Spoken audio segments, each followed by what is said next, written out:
nos ha adivinado el futuro de todos nosotros y nos ha hecho pensar que todas estas decenas y decenas de horas y días que hemos pasado trabajando van a ser en vano, porque el futuro ya está escrito en piedra, al parecer. Pues llegado el momento veremos qué es lo que pasa con este proyecto de ley. En lo que a mí respecta, y supongo que también al resto de los colegas diputados que participaron de la comisión, como el propio diputado Salle lo hizo,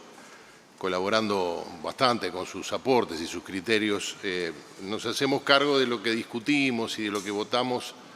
en la comisión, lo que votaremos hoy y lo que pase en el futuro. Estoy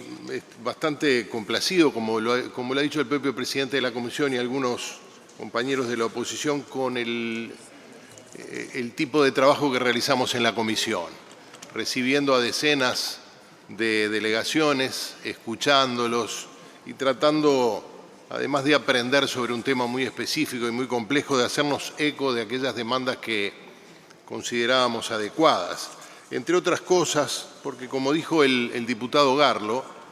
no se trata solo de cumplir con el artículo 67 de la Constitución, vaya si eso es una obligación que tenemos todos, sino con que el Estado se haga cargo de,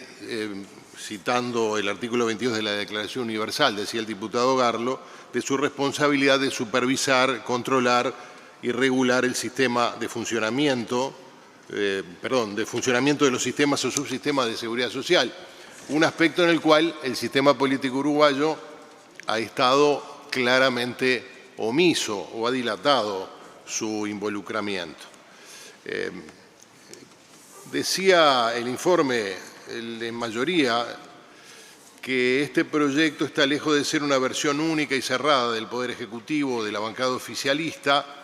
sino que es reflejo de un proceso de discusión e intercambio plural y participativo. Y esto tiene algo de cierto. Los representantes de la oposición en la comisión le hicimos llegar una lista de 10 modificaciones al oficialismo y varias de ellas fueron tomadas en cuenta. Estimamos que no las sustantivas, pero hay que reconocer que se hicieron, incorporaron algunos de estos reclamos en la versión que finalmente se votó en la comisión. De todas maneras, parece evidente también que el proyecto no es un reflejo de un intercambio plural y participativo, porque en lo sustancial los reclamos de las organizaciones profesionales no fueron tenidos en cuenta. Y esto es algo que hace que estemos ante una ley que, de votarse, como viene aprobada de la comisión, no va a ser representativa de lo que piensan la inmensa mayoría de las organizaciones del sector que se va a ver afectado por las decisiones que se tome en este Parlamento. Finalmente, con respecto al tema del diálogo, conviene enfatizar algo que dijo el diputado Conrado Rodríguez, y lo digo aquí porque cuando lo planteé en comisión por 2 veces a los representantes del Poder Ejecutivo, bueno, algún colega del oficialismo me dijo, eso igual después lo podés plantear en sala. Y para mí es sustantivo, porque estamos considerando un asunto extremadamente delicado, grave y urgente, como se ha dicho, así lo vemos todos, que se sustenta en un proyecto que viene diseñado para un retiro en 65 años de edad. Y al mismo tiempo hemos tenido reuniones con representantes del Poder Ejecutivo, concretamente con el director de Diálogo Social, porque desde el oficialismo se está impulsando un diálogo social sobre temas previsionales que se sustenta en una decisión del Frente Amplio de llevar de nuevo a 60 años la edad de retiro. Entonces, vuelvo a plantear en este ámbito lo que le planteé por 2 veces y sin respuesta a los representantes del Poder Ejecutivo en la comisión. Acá hay un principio de incoherencia flagrante, y es que en el caso de la reforma de la Caja de Jubilaciones Profesionales vamos a considerar la edad de 65 años, al mismo tiempo que se convoca a un diálogo social con el objetivo, entre otros, de llevar de nuevo la edad de jubilación a los 60. Entonces la pregunta parece obvia. ¿Acaso de prosperar esa idea tendremos que volver a considerar a la Caja de Jubilaciones Profesionales para que, reitero, de prosperar la iniciativa del oficialismo, vuelva a ser la edad jubilatoria de los 60. Pero bueno, veremos qué depara el futuro al respecto. Se habló por parte del miembro informante de uno de los aspectos sobre el cual no se ha hecho mucho énfasis, porque claramente es menos significativo para el bolsillo de todos, pero particularmente de los profesionales universitarios, como es el tema de la gobernanza de la Caja. Y sobre la gobernanza hemos observado dos situaciones que no compartimos y que hemos votado en contra en la comisión, y es que se modifica la cantidad de directores de la Caja. Esto va en contra de la realidad, no solo de la realidad de la Caja, sino de la realidad de los profesionales universitarios. Por un lado, son pocos las profesiones que participan políticamente de la elección de los directores de la Caja. Por otro lado, aumenta la cantidad de profesiones, de manera que de prosperar esta iniciativa lo que vamos a tener es una representatividad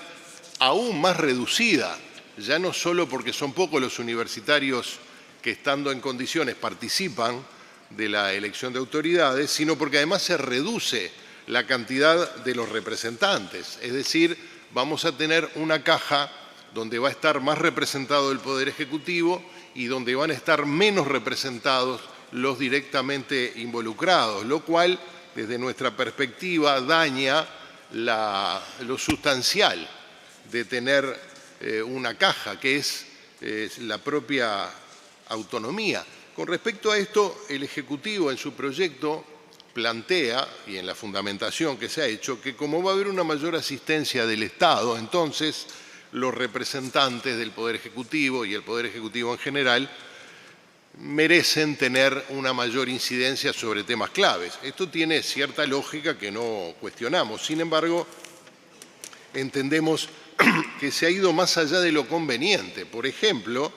en las modificaciones planteadas en los artículos 22, 23 y 24 de la Ley Orgánica, se dice, de aprobarse, ¿no?, que para aprobar el presupuesto operativo deberán los directores de la Caja deberá estar aprobado por el Ministerio de Economía y Finanzas previo a la puesta en vigencia. Y permítanme leerle lo que dice el artículo 22, es que en la preparación de la iniciativa, no solo en el proyecto de presupuesto, en la preparación de la iniciativa presupuestal, dicho organismo tendrá en cuenta los lineamientos que a tales efectos disponga el Poder Ejecutivo. Es decir, lo que va a hacer el futuro directorio de la Caja es simplemente replicar las directivas del Poder Ejecutivo, lo cual obviamente daña cualquier concepto de autonomía y de autogobierno. Reitero, se entiende el espíritu del Ejecutivo, que va a estar más presente, financiando y garantizando las operaciones de la Caja, pero interpretamos que esto excede lo que sería razonable aceptar. Con respecto a los aportes, se salta del 18,5 que tributan actualmente a un 22,5. Esto es lo que se propone, al margen de que caería a 16,5. La oposición ha planteado dejar finalmente y en definitiva en 18,5 la tasa de aportes, pero decía el miembro informante que de todas formas el articulado prevé la posibilidad de reducir la tasa de aportación en función de la mejora de los resultados financieros y luego plantea algo que es muy significativo. Dice, es posible que surja la pregunta, ¿cómo se solucionarían los problemas de la Caja si los profesionales tienen la oportunidad de seguir pagando lo mismo y hacer cambios de categoría menos profundos? Y la respuesta dada por el diputado Garlo es, cito textualmente, que en esos casos el resultado se verá a futuro sobre el sueldo básico jubilatorio, ya que se calculará la futura jubilación sobre sueldos fictos de aportación menores. Pero resulta que lo que estamos tratando de resolver es un problema de Caja que se va a presentar a partir del mes de agosto y uno de los principales elementos de financiamiento, que es el incremento en el aporte de los activos, se va a ver reflejado en el futuro. Acá parece haber una cierta incongruencia en el proyecto del oficialismo. Hay otros elementos que quería destacar también. Hay uno que es muy sensible para todos, y es el que tiene que ver con el aporte de los jubilados. Esto no podría llevar a discusiones de distinto tipo, sobre la cual seguramente haya, como en tantos otros temas, opiniones distintas. Si los jubilados son en rigor parte en este asunto, o si por su condición de retirado, de jubilados, deben ser excluidos y ser considerados personas que ya generaron los derechos de los que gozan y que no merecerían ser tocados en sus ingresos, por razones filosóficas o humanitarias, pero también por razones jurídicas. Pero no quiero entrar en esa discusión. Lo que sí quiero decir es que la oposición, como dijo el diputado Gisdonian, encontró que había un modelo de financiamiento posible en este proyecto que perfectamente podía eventualmente eximir a los jubilados de ese aporte. No obstante, esto no se planteó, pero quizás si se hubiera planteado lo hubiéramos considerado, una tasa mínima o una tasa testimonial que significara un segundo aporte de los jubilados, que ya están aportando a través del IAS. Pero resulta que en la devolución que nos hizo el Poder Ejecutivo, este rubro no fue tenido en cuenta. Era uno de los que nos parecía cruciales, y parece obvio que lo es. Se plantea bajar la tasa máxima del 12, que proponía el Ejecutivo, al 11, y la tasa media del 9 al 8, lo cual, como parece obvio, estimamos como absolutamente insuficiente, porque sobre una pasividad de cualquier monto, un 8 o un 9% es igualmente una tasa gravosa, sobre todo habiendo otras herramientas de financiamiento. Entre ellas se destaca la asistencia financiera del Estado. Y esta asistencia, luego del diálogo entablado y de la propuesta hecha por la oposición, el Gobierno accedió a subirla a 125 millones de pesos por mes. Si no me equivoco, pasaba de 30 a 36 millones de dólares por año. Nosotros planteamos sobre este tema no solo un aporte mayor, no tanto mayor a estos 125 millones, pero mayor al fin, que fuera el equivalente a lo que aportan los jubilados de la caja de profesionales por concepto de IAS. Esto nos parecía que tenía un valor no solo material, sino también simbólico, para significar que se trata de un colectivo que ya está colaborando con una institución, con un instituto previsional, por el cual no reciben un solo peso. Ahí hay una diferencia que debemos reconocer se ha reducido entre el financiamiento que propuso la oposición y el que finalmente aceptó incluir en el proyecto, tal como se votó en comisión, el oficialismo.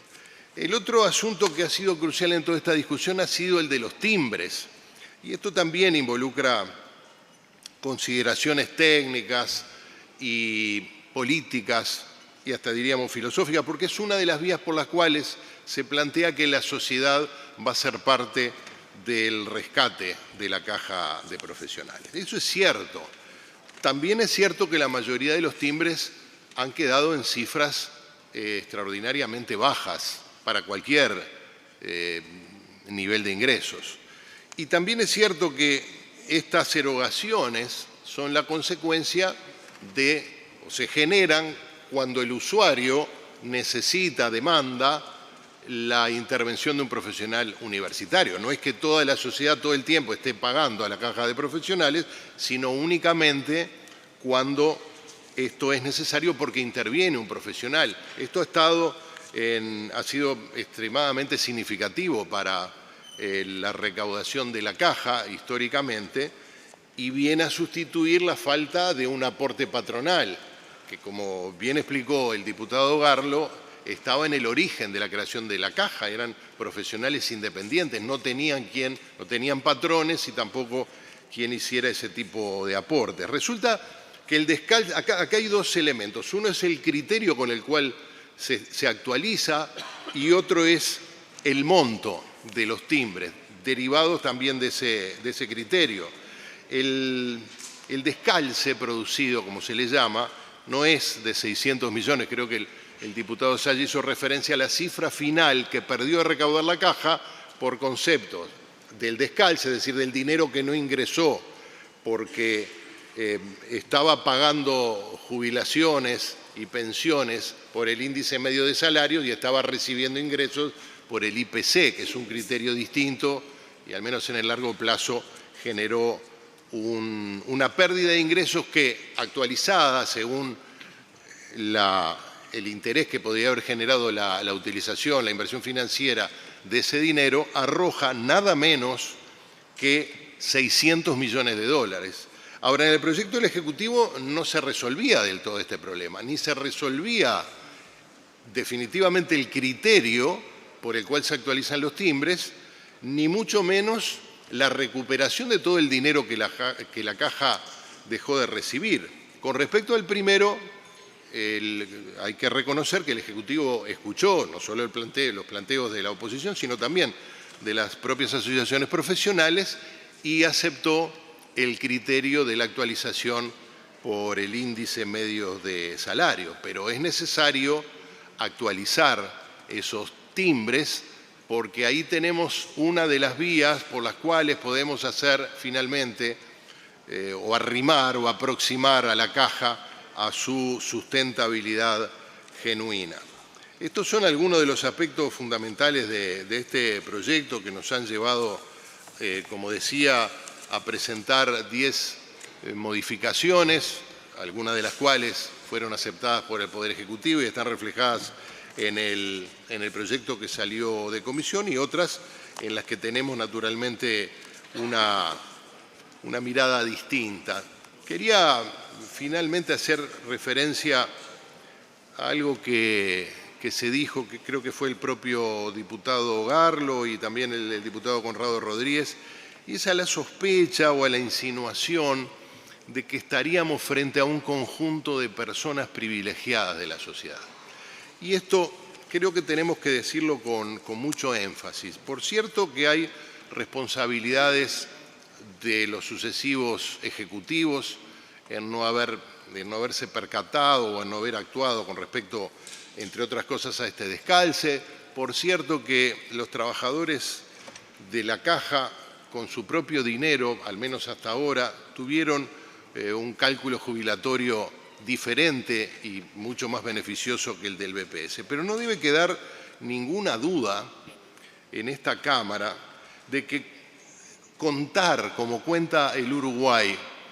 con unas aproximadamente 200.000 personas que son profesionales universitarios, es un tesoro